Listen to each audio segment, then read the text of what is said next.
안녕하세요, 민티저입니다. 오늘은 크고 아름다운 빨간색 그래픽카드를 가져왔습니다. 얼마 전에 출시했던 AMD의 RX 6000 시리즈 3가지 그래픽카드를 모두 가져와 봤어요. 이 3가지 레퍼런스 그래픽카드는 AMD 쪽에서 대여를 해주셨고요. 제 주관대로 그대로 리뷰를 해볼 예정입니다. 제가 개인적으로도 궁금했었던 게 스마트 액세스 메모리였는데요. 테스트하면서 거의 대부분 확인을 해봤어요. 그런데 테스트 결과 보여드리기 전에 먼저 외관부터 한번 살펴볼게요.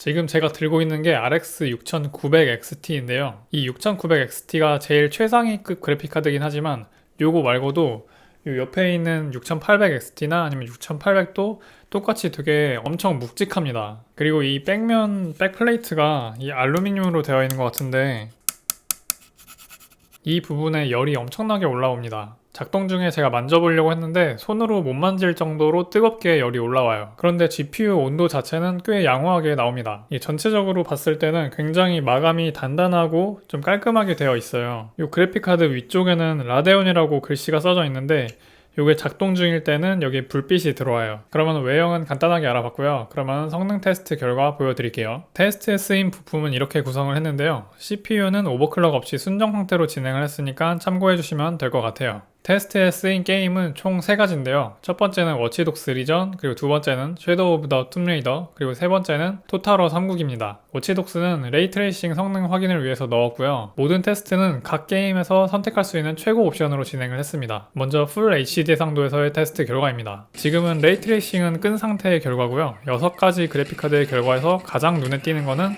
649달러의 RX 6800XT가 699달러의 RTX 3080보다 약 10프레임 정도 성능상에서 앞선다는 부분인데요. 여기서 같은 라데온인 RX 6800XT랑 6900XT를 비교해도 약 5프레임 정도 차이밖에 안 납니다. 그러면 여기에 스마트 액세스 메모리 모드를 켜보면 어떨까요? 참고로 스마트 액세스 메모리 기능은 바이오스에서 온오프를 하는 건데요. 보드 제조사마다 약간씩은 다를 텐데 MSI 보드 기준으로는 이 2가지 옵션을 켜면 활성화가 됩니다. 그런데 켜놓고 테스트를 또 다시 해봤는데 눈에 띄는 성능 차이는 없었습니다. AMD의 발표에서는 5%에서 많게는 11%까지도 차이가 났는데 모든 게임에서 이 정도 차이가 나는 것은 아니기 때문에 앞으로 샘 모드가 어떻게 발전할지에 대해서 기대를 해봐야 될 것 같습니다. 그러면은 레이트레이싱을 켜면 어떻게 될까요? 결과적으로는 RX 6900XT가 RTX 3070과 비슷한 성능을 보여줬습니다. 그런데 여기서 재밌는 부분은 지포스 쪽은 RT 성능이 체급에 따라서 딱딱 급나누기가 되는데 라데온 쪽은 RX 6800XT랑 6900XT의 RT 성능이 별로 차이가 없었어요. 그러면 여기에 레이지 모드까지 더하면 어떻게 될까요?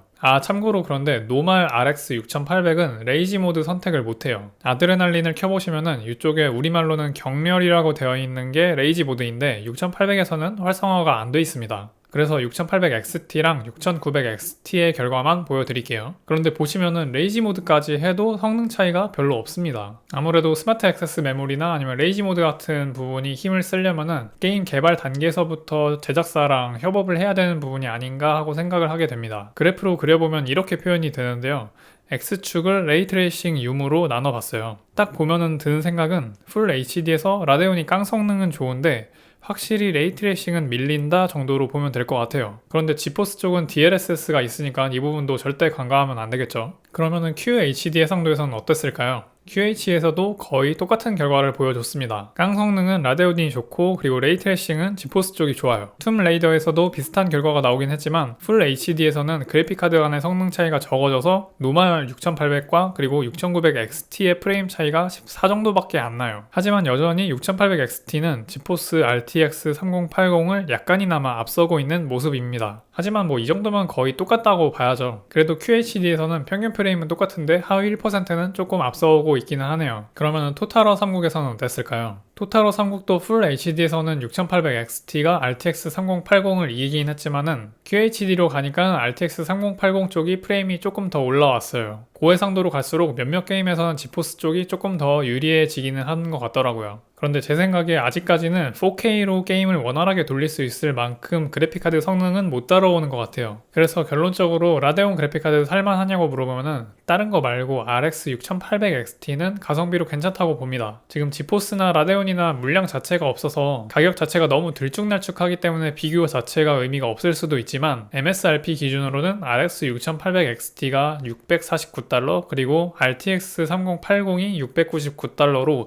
라데온 쪽이 $50가 더 싸거든요. 그런데 상당히 많은 게임에서 RX 6800XT가 RTX 3080을 능가합니다. 하지만 한 가지 짚어야 되는 점이 있다면은 레이트레이싱이나 아니면 DLSS 옵션이 있는 게임을 만약에 한다라고 하면은 무조건 지포스로 가는 게 맞습니다. 그리고 제가 테스트를 끝내고 나서 의외였었던 점이 몇 가지가 있었는데요. 샘 모드와 레이지 모드가 생각보다 그렇게 큰 차이가 없었다는 점이었습니다. 하지만 노멀 6800까지도 그래픽 메모리를 16GB를 넣어놓은 거를 보면은 분명히 이거는 생각이 있어서 그랬다고 보거든요. 이게 100% 완전히 맞는 비유는 아니겠지만 테슬라 같은 경우에서도 지금은 완전한 자율주행이 안 되지만 완전 자율주행에 필요한 카메라는 이미 다 넣어놨단 말이에요. 그런 것처럼 AMD도 샘 모드가 지금은 뭐 효과를 많이 발휘는 못하겠지만 나중을 위해서 똑같이 16GB의 메모리를 넣어놓지 않았나 라고 추측을 하고 있습니다. 그러면 오늘도 봐주셔서 감사하고요. 행복한 하루 되세요.